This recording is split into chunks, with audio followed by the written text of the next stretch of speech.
Wajah kolong tol di Kalijodo, Jakarta Utara kini telah rata dengan tanah. Ya, bekas lokasi penertiban bedeng liar itu akan dibangun menjadi lahan parkir untuk bus-bus wisata ke Air Petra Kalijodo. Wali Kota Jakarta Utara Wahyu Haryadi mengatakan, lahan yang telah dibersihkan dari 150 bedeng liar dan 14 minibar akan dimanfaatkan untuk kepentingan masyarakat. Lokasi ini nanti akan menjadi penunjang bagi keberadaan Air Petra Kalijodo yang lokasinya berseberangan dengan lokasi penertiban. Sebanyak 1.600 personel gabungan diterjunkan meratakan ratusan bangunan liar yang berada di kolong tol Teluk Intan, Kelurahan Pejagalan, Penjaringan. 3 alat berat ikut diterjunkan membantu merobohkan bangunan yang berada di wilayah itu.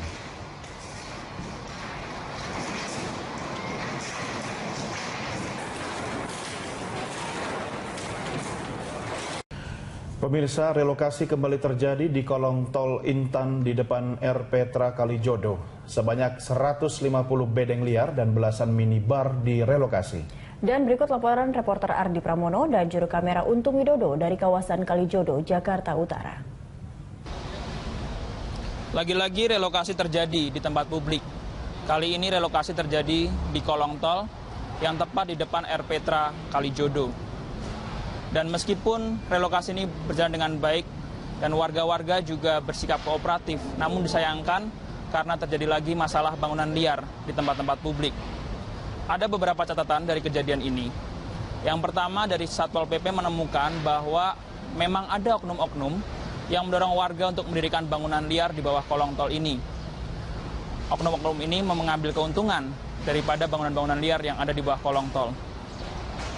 Catatan yang kedua adalah bahwa kebanyakan dari warga-warga yang direlokasi ini tidak memiliki KTP DKI Jakarta. Hal ini menyulitkan Pemprov DKI Jakarta karena itu berarti mereka tidak bisa memberikan unit rumah susun sebagai pengganti tempat tinggal yang layak bagi mereka. Untuk saat ini, dari pihak Pemprov DKI Jakarta menyatakan bahwa untuk warga yang memiliki KTP DKI Jakarta akan dipindahkan ke Rusun Marunda untuk sementara. Sementara untuk warga-warga yang tidak memiliki KTP Jakarta akan diurus ataupun juga akan dibantu oleh Dinas Sosial. Selain itu, catatan yang terakhir adalah bahwa di bangunan-bangunan liar ini ditemukan berbagai macam miras, benda tajam, alat kontrasepsi, dan juga benda-benda ilegal lainnya. Hal itu menunjukkan bahwa tempat ini sekali lagi menjadi pusat prostitusi meskipun dalam skala yang lebih kecil. Tentu saja hal ini sangat disayangkan karena semangat dari relokasi di Kalijodo sebelumnya adalah untuk menghentikan bisnis prostitusi di Indonesia. Meskipun banyak masalah saat ini, namun pihak Pemprov DKI Jakarta tidak menyerah. Nantinya kolong tol ini akan dibangun kembali sebagai sebuah taman, sehingga tempat publik ini bisa memberikan hal yang lebih positif bagi masyarakat di sekitarnya. Ardi Pramono, Untung Widodo, Berita 1, Jakarta. Bangunan liar di kolong tol Sediatmo kawasan Kalijodo pagi hari ini. Penertiban melibatkan personel gabungan dari Polres Jakarta Utara, Kodim Jakarta Utara, dan Satpol PP Jakarta Utara. Informasi selengkapnya akan langsung disampaikan rekan kami, Eva Wondo dari Air Petra Kalijodo, Jakarta.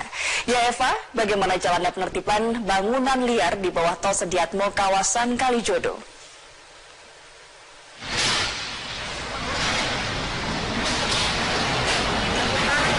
Ajang proses penertiban bangunan liar di bawah kolong tol Sediatmo atau di kawasan Kalijodo, Jakarta Utara saat ini sudah selesai dilakukan. Tadi proses penertiban bangunan liar sudah dimulai sejak pukul 7 pagi waktu Indonesia Barat, tepat setelah apel siaga yang dilakukan oleh Satpol PP, Polres Jakarta Utara dan juga Kodim Jakarta Utara selesai digelar. Total ada 3 alat berat yang disiagakan oleh pemerintah Provinsi DKI Jakarta untuk menertibkan bangunan liar atau bangunan semi permanen yang berada di sepanjang kolong tol Sediatmo, kawasan Kalijodo, Jakarta Utara ini.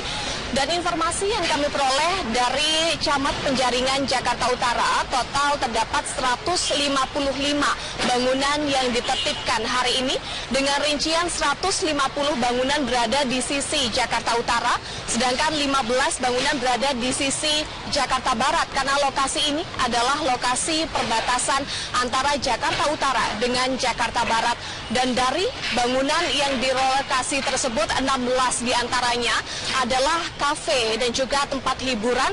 Bahkan beberapa diantaranya disinyalir merupakan lokasi prostitusi. Ajang, atas bagaimana respon warga yang tinggal di kawasan tersebut saat mereka ditertibkan.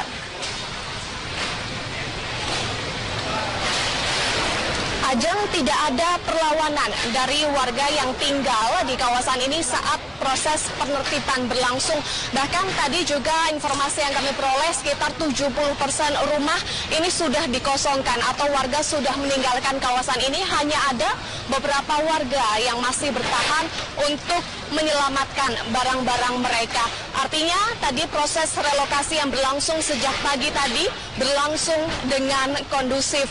Sedangkan informasi yang kami peroleh juga dari pihak Camat Penjaringan, sebagian besar masyarakat yang tinggal di kawasan ini adalah warga pendatang atau bukan warga DKI Jakarta. Sedangkan dari pemerintah Provinsi DKI Jakarta hanya menyiapkan rusun bagi warga yang memiliki KTP DKI Jakarta. Untuk warga yang memiliki KTP DKI Jakarta rencananya akan direlokasi ke Rusun Kapuk Muara, Jakarta Utara. Sedangkan warga yang tidak memiliki KTP DKI Jakarta tidak akan diberikan fasilitas rusun oleh pemerintah Provinsi DKI Jakarta. Rencananya nanti setelah proses penertiban ini usai digelar, pemerintah Provinsi DKI Jakarta akan mengalihfungsikan lokasi ini. Rencananya akan dialihfungsikan untuk perluasan proyek RPTRA Kalijodo dan juga pembangunan sarana olahraga, serta akan dijadikan lahan parkir yang akan dikelola oleh Dinas Perhubungan DKI Jakarta. Tujuannya agar lokasi ini tidak lagi dihuni atau dibangun bangunan semi permanen oleh warga. Ajeng, kembali ke Anda di studio.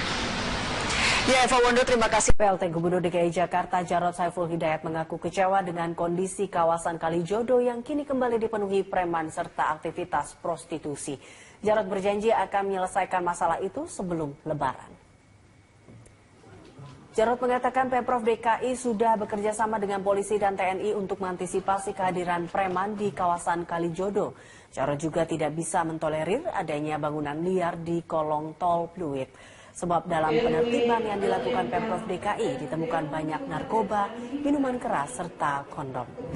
Oleh sebab itu Pemprov DKI akan terus menertibkan kawasan Kalijodo di kolong tol Pluit, meski kawasan itu masuk dalam kewenangan pihak Bina Marga.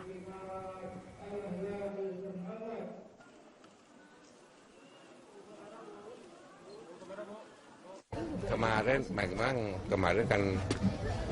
kan saya silaturahim ke Jakarta Utara, sekaligus konsolidasi untuk segera akan operasi.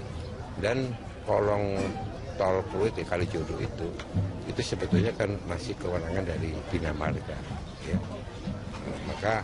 Tetapi itu tidak bisa ditolerir, ya. Makanya di malam kita adakan operasi, ditemukan ya sabu ada, minuman keras banyak, sampai kondom juga ada ya. Makanya sebelum Pemirsa, sejumlah bangunan liar kini kembali bermunculan di kawasan eks-lokalisasi Kalijodo, tepatnya di Jalan Kepanduan Kelurahan Penjagalan, Penjaringan, Jakarta Utara. Sementara langkah penertiban sejumlah bangunan liar ini masih menunggu kebijakan Pemprov DKI Jakarta.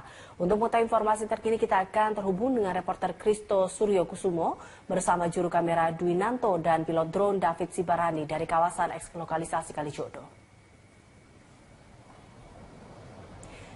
Kristo, bagaimana kondisi bangunan liar saat ini yang berdiri di kawasan eks-lokalisasi Kalijodo saat ini, Kristo?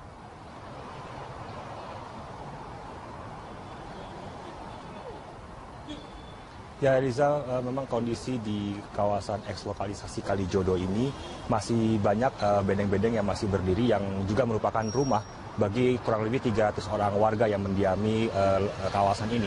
Dan juga tidak hanya itu, masih selain bedeng-bedeng ini masih berdiri juga, dapat juga bedeng-bedeng yang sudah dihancurkan. Ini melihat dari banyaknya kayu-kayu bekas yang memang digunakan untuk membangun bedeng-bedeng seperti kayu semi permanen juga kayu triplek yang memang menjadi bahan utama untuk pembangunan bedeng ini. Dan tidak hanya itu, di lokasi ini juga digunakan sebagai lahan parkir bagi para truk-truk yang berasal dari luar Pulau Jawa untuk beristirahat maupun bermalam di kawasan ini. Dan memang sejatinya wilayah ini atau kawasan ini merupakan lahan yang seharusnya steril, sehingga dapat disimpulkan bahwa bedeng-bedeng yang berada di sini adalah pemukiman ilegal, karena memang untuk pembangunan di kawasan di bawah jembatan di jalan tol ini memang membutuhkan izin dari Dinas Bina Marga dan juga Jasa Marga selaku pengelola. Namun meskipun begitu, masih banyak warga yang mendirikan bedeng-bedeng di kawasan ini dan diduga pula bahwa di kawasan ini juga terjadi praktik usaha prostitusi, dan ini juga melihat dari banyaknya warung-warung ataupun penginapan kecil yang ada di dalam lokasi ini. Eliza. Ya, Kristo, sejauh ini apakah sudah ada langkah preventif dari pemerintah setempat guna menertibkan bangunan tersebut?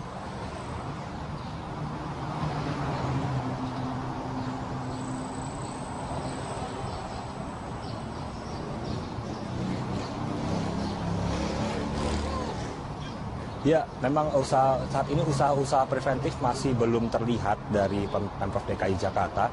Namun Pemprov DKI Jakarta sendiri bersama Satpol PP beberapa waktu lalu memang sudah sempat melakukan usaha penertiban di kawasan ini. Namun karena jumlah Satpol PP yang waktu itu dinilai kurang memadai karena banyaknya warga yang ada tinggal di sini, usaha tersebut memang belum sempat dilakukan.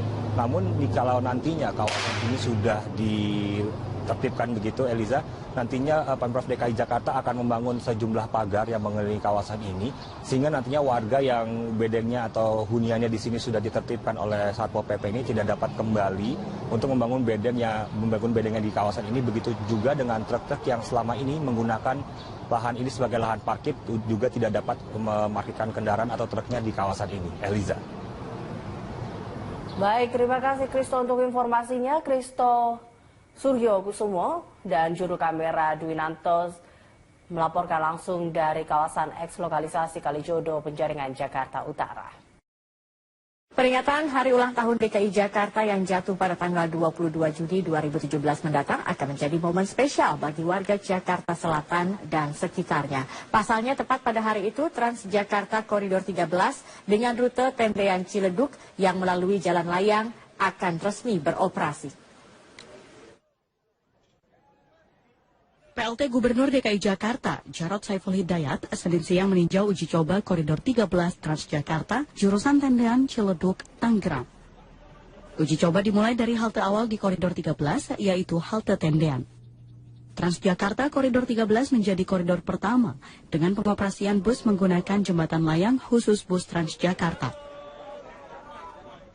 Jembatan layang khusus bus Transjakarta di Koridor 13 ini memiliki panjang 9,4 km. Nantinya akan ada 50 armada bus Transjakarta yang beroperasi di Koridor 13 ini. Dan yang paling menariknya bahwa di Koridor 13 khususnya di salah satu halte akan terintegrasi dengan transportasi massa lainnya, yakni Mass Rapid Transit atau MRT yang berada di Jalan Sisingamangaraja. Rencananya, di Koridor 13 ini terdapat 12 halte pemberhentian. Di antaranya adalah halte Budi Luhur, Jor, Swadharma, Cipulir, Setskoal, Carrefour, Kebayoran Lama, Majestic, CSW, Tirtayasa, Rawa Barat, dan Tendean. Menurut pihak Transjakarta, nantinya akan ada 50 armada bus yang beroperasi. Kecepatan masing-masing bus saat melintasi jembatan layang antara 40 hingga 50 km per jam. Sehingga diperkirakan setiap 5 menit sekali bus Transjakarta akan tiba di masing-masing halte. Bahkan dengan menggunakan Transjakarta Koridor 13, warga dapat menghemat waktu. Jika dengan bus biasa memerlukan waktu 1 hingga 2 jam, kini dengan Transjakarta Koridor 13 hanya memakan waktu 10 hingga 20 menit. Dalam tinjauan uji coba Koridor 13 bus Transjakarta, PLT Gubernur DKI Jakarta, Jarod Saiful Hidayat, turut serta memantau kesiapan lift penumpang yang digunakan sebagai penghubung menuju halte layang Koridor 13. Mengingat akan ada 5 halte yang menggunakan lift. Dari tinjauannya, Jarod Saiful Hidayat berpendapat ada beberapa hal yang perlu dievaluasi. Dengan adanya moda transportasi koridor 13 ini, ya pemerintah Kota Tangerang, warga Kota Tangerang terbantu, Jakarta juga terbantu karena kemacetan akan berkurang. Kemudian kita melihat ada beberapa yang perlu disempurnakan, diperbaiki atau dipersiapkan karena belum selesai jadi kan, dipersiapkan utamanya pengamanan di beberapa halte. Salah satunya tadi pengamanan di halte Cipulir, ya, karena itu tinggi banget. Termasuk mengintegrasikan pasar grosir Cipulir dengan pasar Jaya, ya, karena di sana juga nanti termasuk halte yang sibuk. Ya, kemudian juga yang ini bottleneck, seperti tadi di depan Universitas Budi Luhur, ya, ini nanti bottleneck. Nah, ini harus kita pastikan semuanya berjalan dengan baik. Pembangunan jalur Transjakarta Koridor 13 diprediksi dapat mengangkut penumpang hingga 40.000 orang per harinya. Jarod optimis jika Koridor 13 ini dapat segera dioperasikan pada tanggal 22 Juni mendatang. Hal ini guna mewujudkan transportasi massal terintegrasi dan mengurangi tingkat kepadatan kendaraan di DKI Jakarta. Dari Jakarta, Marsyalina Gita, Eva Roslita, Metro TV. Aksi solidaritas terhadap NKRI dan dukungan terhadap Ahok terus mengalir di sejumlah daerah. Ribuan warga Surabaya menyalakan lilin di depan kantor Gubernur Jawa Timur menuntut pembebasan Ahok. Sementara di Semarang, Jawa Tengah, solidaritas ribuan warga menuntut pembebasan Ahok.